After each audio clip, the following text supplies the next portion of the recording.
Hotel के second floor पर supervisor Bob Vinson रात की ड्यूटी दे रहा था। तभी उसे कॉरिडोर में एक अजीबो गरीब दिखने वाली मशीन नजर आती है जो थोड़ी देर पहले तक यहाँ मौजूद नहीं थी।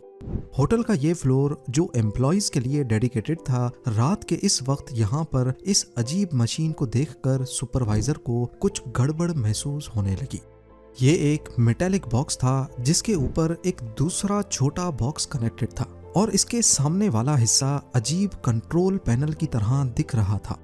कंट्रोल पैनल में टोटल 28 स्विचेस थे जिन पर नंबरिंग भी हो रखी थी।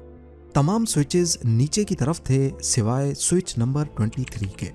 इस वक्त सुबह के 6:30 बज रहे थे और ये वाकया है नेवाडा के हार्वीज लेक टाहाउ होटल एंड कसिनो का, जो अगले 24 घंटों में नेशनल न्यूज की हेडलाइंस बनने वाला था। बॉब विंसन के लिए हैरानी की बात सिर्फ ये अजीब मशीन ही नहीं थी। वो तकरीबन पूरी रात ही ड्यूटी पर था, लेकिन उसे कॉरिडोर में किसी मशीन रखने की आवाज सुनाई नहीं दी। जिस किसी ने भी ये मशीन यहाँ छोड़ी थी उसने इसको लकड़ी के 4 गुटकों के ऊपर रखा था। ये गुटके कॉरिडोर के कारपेट में अंदर धंसे हुए थे, जिससे ये जाहिर हो रहा था कि ये मशीन काफी भारी है। इस वाक़े को और भी ज्यादा अजीब बनाने वाली बात यह थी कि जहां ये मशीन रखी गई उसके आसपास के दरवाजों के तालों को किसी ने सुपर ग्लू डालकर नाकारा बना दिया था। बॉब विंसन अभी इसी कश्मकश में था कि उसे मशीन के बराबर में एक एनवलप पड़ा मिलता है जिस पर लिखा था to the Harvey's management. Lake Tahoe American state Nevada में एक जाना माना कसिनो और होटल है। जिस वक्त की हम बात कर रहे हैं उस वक्त ये 11 स्टोरी बिल्डिंग थी जिसमें 197 रूम्स भी थे। बिल्डिंग के सेकंड फ्लोर पर मौजूद बॉब विंसन को जब एनवलप मिला तो वो भागता हुआ सिक्योरिटी को बुलाने गया। बाद में पुलिस और फायर डिपार्टमेंट को भी बुलवा लिया गया। पहले तो किसी को भी हिम्मत नहीं हो रही थी कि वो एनवलप उठाकर देखे, क्योंकि सबको शक था कि कहीं ये कोई ट्रैप ना हो। बाद में एक झाड़ू की मदद से इसे हिलाकर देखने के बाद उसे खोला गया। इस लिफाफे में टोटल 3 पेजेस का एक डॉक्यूमेंट मिला जिसको टाइपराइटर से टाइप किया गया था। सबसे ऊपर एक हेडलाइन में लिखा था warning for hotel management and bomb squad. Headline के नीचे लिखा था कि इस बॉम्ब को हिलाने की कोशिश ना की जाए, क्योंकि इसके अंदर एक ऐसा मैकेनिज्म है कि अगर ये बाल बराबर भी हिला तो ये मिली सेकेंड में डेटोनेट हो जाएगा। इसमें पानी या गैस डालने की कोशिश भी ना की जाए, क्योंकि इसके अंदर फ्लोट स्विचेस लगे हैं। अगर ऐसा किया गया तो मशीन के अंदर का एयर प्रेशर बढ़ जाएगा और इस सूरत में भी ये फट जाएगा। मशीन के टॉप पर जो स्क्रू लगे हैं वो भी ट्रिगर के साथ कनेक्टेड है, लिहाजा अगर स्क्रू को 25% भी घुमाया गया तब भी ये फट जाएगा। आसान अल्फाज में कहा जाए तो ये बॉम्ब इतना नाजुक था कि थोड़ी सी भी हिलझुल इसे डेटोनेट कर सकती थी, कम से कम जैसा लेटर में लिखा गया था उसके मुताबिक। उस वक्त होटल में 600 गेस्ट्स अपने अपने रूम्स में सो रहे थे। पुलिस ने सबसे पहले होटल को खाली करवाया और तमाम लोगों को पार्किंग लॉट में जाने का कहा। उसके बाद बॉम्ब स्क्वाड को बुलवाया गया और उन्होंने सबसे पहले मशीन का सही से मुआयना किया। ये करीब आधे इंच स्टील की चादर का बॉक्स था जिसको बड़ी सफाई के साथ वेल्ड किया गया था। यहाँ तक कि जिन जगहों पर कुछ निशानात थे वहाँ पर कार बॉडी में लगने वाली पुट्टी लगाकर उसे सीधा भी किया गया था। बॉक्स की चारों साइड्स पर बबल लेवल लगे थे जिन्हें शायद मशीन को बिल्कुल सीधा रखने के लिए इंस्टॉल किया गया था। ये सब चीजें जाहिर कर रही थीं कि शायद जो लेटर में लिखा है वो वाकई सच है। लेटर में मजीद लिखा था कि ये बॉम्ब किसी भी तरीके से बंद नहीं किया जा सकता, यहाँ तक कि इसको बनाने वाला भी ऐसा नहीं कर सकता। इसमें ऑटोमेटिक टाइमर लगे हैं जो अगले 24 घंटों में खुद ब खुद इसे फाड़ देंगे। सिर्फ इसे यहाँ से उठाकर किसी सेफ जगह तक पहुँचाया जा सकता है, वो भी सिर्फ तब अगर मैनेजमेंट इस लेटर में लिखी गई इंस्ट्रक्शंस को फॉलो करेगी। लॉ एनफोर्समेंट एजेंसीज और बॉम्ब स्क्वाड ने मामले की नज़ाकत को देखते हुए ऐसा कोई कदम नहीं उठाया जिससे ये बॉम्ब फटने का खतरा हो। सबसे पहले उन्होंने बॉक्स के ऊपर किसी भी फिंगरप्रिंट को ढूंढने की कोशिश की, लेकिन उनको कुछ नहीं मिला। फिर उन्होंने हर तरफ से उसकी फोटोज खींची और स्पेशल एक्सरे मशीन से उसका एक्सरे किया ताकि ये पता लगाया जा सके कि इसके अंदर वाकई कुछ है भी या सिर्फ ये कोई धोखा है। जब तक एक्सरे डेवलप होता, उन्होंने एक स्टेथोस्कोप को बॉक्स की बॉडी पर लगाया और गौर से कुछ सुनने लगे। इसके अंदर कुछ तो ऐसा जरूर था जिसकी आवाज आ रही थी। बॉक्स के अंदर कोई चीज मुसलसल हिल रही थी। लेटर में दावा किया गया था कि बॉक्स के अंदर TNT मौजूद है, पर आखिर कितना? इसका लेटर में एक जगह इशारा दिया गया था कि अगर बॉम्ब फट गया तो रोड के पार मौजूद वाले कसीनो को भी अच्छा खासा नुकसान होगा। और ये अल्फाज भी लिखे थे जिनका तर्जुमा है, आपको मशवरा दिया जाता है कि लोगों को इस बॉम्ब के 1200 फीट रेडियस से दूर ले जाएं। पुलिस ऑफिसर्स ने आसपास बिल्डिंग्स को भी खाली करवा लिया, होटल की गैस पाइपलाइन बंद कर दी और कैसीनो के एम्प्लॉयज ने लाखों डॉलर्स का कैश भी कहीं और शिफ्ट करना शुरू कर दिया।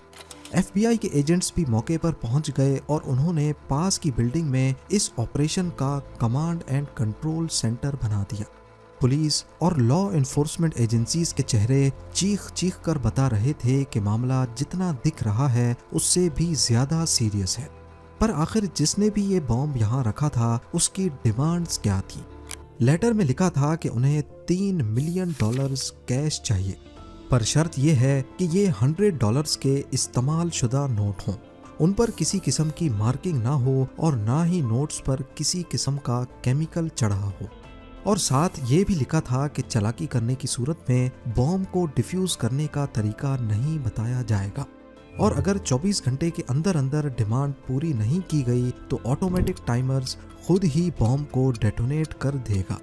पर आखिर ये पैसे किसको देने थे और कैसे? जब तैयार की गई एक्सरे फिल्म लैब से वापस आई तो धुंधली ब्लैक एंड व्हाइट तस्वीर ने कम से कम कुछ हद तक धमकी भरे खत के दावे को सहारा दिया। मशीन के ऊपर जो छोटा सा कंट्रोल बॉक्स लगा था, एक्सरे में देखा गया कि वाकई उसके स्क्रू के साथ वायर्स कनेक्टेड है, जिसका जिक्र लेटर में भी किया गया था। बॉक्स में एक सीधा ट्यूब था जो शायद टिल्ट सेंसर हो सकता था और एक फ्लोट वाल्व भी वाज़े तौर पे नजर आ रहा था। इसके अलावा नीचे वाला बॉक्स मुख्तलिफ सिलेंडर से भरा था। ये सिलेंडर्स किस चीज के थे उस वक्त पुलिस वालों को इसका कोई आइडिया नहीं हो पाया। एक बात तो तय थी कि लेटर लिखने वाला शख्स कोई प्रैंक नहीं कर रहा था, ये मशीन वाकई में एक बॉम्ब था। आहिस्ता आहिस्ता 24 घंटों की डेडलाइन खत्म होती जा रही थी, लिहाजा अथॉरिटीज रैंसम देने को तैयार हो गई। 3 पेजेस वाले लेटर में पैसों की डिलीवरी की इंफॉर्मेशन भी लिखी थी। ये पैसे हेलीकॉप्टर के जरिए डिलीवर किए जाएंगे। पायलट के लिए इंस्ट्रक्शंस लिखी थी कि वो रात को 11 बजे लेक टाहाउ एयरपोर्ट पर LTA बिल्डिंग के करीब लैंड करेगा और हेलीकॉप्टर का रुख साउथ की तरफ होना चाहिए। उसके बाद पायलट उतरकर फेंस के करीब खड़ा होगा जहां उसे एक कॉल रिसीव होगी और बाकी की इंस्ट्रक्शंस उसी कॉल में बताई जाएंगी। याद रहे कि हेलीकॉप्टर में सिर्फ पायलट होना चाहिए, ना कोई गनमैन ना कोई दूसरा शख्स। ये काम अंजाम देने के लिए जो कुक नामी एजेंट ने FBI का हेलीकॉप्टर स्टार्ट किया। हेलीकॉप्टर में $3 मिलियन कैश रखा गया, पर ये सारे जाली नोट थे और एक गनमैन को भी हेलीकॉप्टर में पायलट की सीट के पीछे छुपा दिया गया। गनमैन को इंस्ट्रक्शंस दी गई थी कि चाहे कुछ भी हो जाए उसको FBI एजेंट जो की हिफाजत करनी है। रात को ठीक 11 बजे FBI के एजेंट ने बताई हुई जगह पर लैंड किया और उतरकर फेंस के पास खड़ा हो गया। थोड़ी ही देर में फेंस के पास लगे फोन बूथ की घंटी बजती है। एजेंट ने फोन उठाया तो दूसरी तरफ से एक शख्स बोला कि फोन बूथ की टेबल के नीचे एक लेटर है, वो उठाकर पढ़ लो। अगली तरफ जो भी था काफी चालाक था। वो पब्लिक फोन पर 5 सेकंड से ज्यादा भी फोन पर नहीं रहना चाहता था, क्योंकि कॉल जितनी लंबी होगी उसके ट्रेस होने के चांसेस बढ़ जाते हैं। ये नया लेटर पायलट के नाम लिखा गया था। इसमें लिखा था कि सबसे पहले हेलीकॉप्टर की तरफ जाओ और अंदर एक फ्लैश लाइट जलाकर हेलीकॉप्टर का कोना कोना दिखाओ। भूलना मत कि हम तुम्हें देख रहे हैं। उसके बाद टेक ऑफ करके हाईवे 50 की तरफ जाओ। ठीक 15 मिनट के बाद तुम्हारे राइट हैंड साइड पर जंगल में तुम्हें एक स्ट्रोब लाइट नजर आएगी। स्ट्रोब लाइट के पास साउथ की तरफ फेस करके लैंड करना, वहां तुम्हें दरख्त पर लटका हुआ एक दूसरा लेटर मिलेगा। पायलट ने ठीक वैसा ही किया। बड़ी चालाकी से हेलीकॉप्टर का कॉकपिट रोशन करके ऐसे दिखाया कि गनमैन नजर ना आ सके और टेक ऑफ करके ठीक उसी पॉइंट पे पहुंचा जहां उसको स्ट्रोब लाइट नजर आनी थी। लोकेशन पर पहुंचने के बाद पायलट को दूर दूर तक कोई स्ट्रोब लाइट नजर नहीं आती। अगले 1 घंटे तक वो वहीं गोल चक्कर काटता रहा, लेकिन अंधेरी रात में जंगलात के बीच कोई हिलजुल नहीं थी। लिहाजा वो वापस एयरपोर्ट पर आकर लैंड कर गया। बाद में उनको मालूम पड़ा कि वो इंस्ट्रक्शंस सही से नहीं पढ़ पाए और जिस जगह उनको असल में जाना था वो वहां से मीलों दूर थे। इंस्ट्रक्शंस देने वाले को मैसेज भेजने के लिए टीवी पर खबर चलाई गई कि इंस्ट्रक्शंस में लोकेशन को लेकर कुछ कंफ्यूजन है। जिस शख्स ने ये सारा गेम प्लान किया था, जब उसको मालूम पड़ा कि पुलिस अभी भी उनको पैसे देने के लिए तैयार है, तो उसने पुलिस स्टेशन में फोन किया और कहा कि हार्वीज होटल में पड़ी मशीन का स्विच नंबर 5 ऊपर की तरफ कर दो और अगली फोन कॉल का वेट करो। शायद वो नया प्लान बनाने के लिए कुछ टाइम खरीदना चाहता था, तभी उसने डमी स्विच को ऊपर करने का कहा, पर अब बहुत देर हो चुकी थी। इस वक्त सुबह के 6:40 हो रहे थे, यानी बॉम्ब को होटल में पड़े अब 24 घंटों से ज्यादा हो चुके थे। पर डेडलाइन खत्म होने के बाद भी ये फटा नहीं था। ये एक पॉजिटिव बात थी। उधर कमांड एंड कंट्रोल सेंटर में मौजूद FBI, पुलिस, बॉम्ब स्क्वाड और फायर डिपार्टमेंट की टीम्स का अंदाजा था कि इस बॉक्स में ज्यादा से ज्यादा 1000 पाउंड्स का TNT हो सकता है। वो सारी कैलकुलेशंस करके बैठे थे कि अगर इसको यहीं होटल में फाड़ा जाए तो बिल्डिंग के पिलर्स को नुकसान नहीं होगा, ज्यादा से ज्यादा फ्लोर के इंटीरियर को नुकसान होगा। लिहाजा उन्होंने बॉम्ब के बराबर में एक छोटा बॉम्ब कंट्रोल बॉक्स के साथ फिट किया। प्लान ये था कि ये प्लास्टिक बॉम्ब फटते ही कंट्रोल बॉक्स को नाकारा बना देगा और ऐसे शायद TNT डेटोनेट ना हो सके। सारी तैयारी मुकम्मल हो चुकी थी। आसपास की बिल्डिंग्स को खाली करवाया गया और बॉम्ब को फाड़ने की तैयारी की गई। इस वक्त 27 अगस्त दोपहर के 3:45 हो रहे थे। पूरा हजूम 1 किलोमीटर दूर खड़ा ये मंजर देख रहा था और न्यूज़ आउटलेट्स इस मंजर को रिकॉर्ड कर रहे थे। इतने में फायर इन द होल की आवाज़ आई और रिमोट कंट्रोल का बटन दबा दिया गया। कॉरिडोर में पड़ी मशीन झटके की वजह से डेटोनेट हुई और बॉम्ब ब्लास्ट हो गया। पर जैसा लेटर में लिखा गया था, इसके अंदर TNT नहीं था, बल्कि बाद में चेक करने पर मालूम पड़ा कि इसमें डायनामाइट था, जिसका धमाका TNT के मुकाबले में काफी कम होता है। पर आखिर ये बॉम्ब रखने वाला शख्स था कौन? इन्वेस्टिगेशन में मालूम पड़ा कि हार्वी होटल एंड कसिनो में बॉम्ब प्लांट करने वाला शख्स 58 इयर्स का जॉन बिर्गीस था और उसके दोनों बेटे उसकी इस काम में मदद कर रहे थे। वो इसी कसिनो में अपनी जिंदगी भर की जमा पूंजी गंवा चुका था और तभी उसने होटल के मालिक से पैसे निकलवाने के लिए ये सारा प्लान बड़ी चालाकी से बनाया। बाद में मालूम पड़ा कि जॉन बिर्गीस का प्लान कैश समेत हेलीकॉप्टर को ही चुराना था।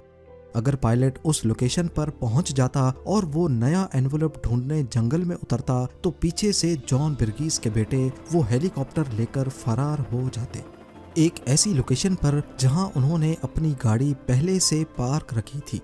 जॉन बिर्गीस को 20 साल की कैद सुनाई गई, जबकि उसके बेटों को पुलिस की मदद करने के बदले में माफ कर दिया गया।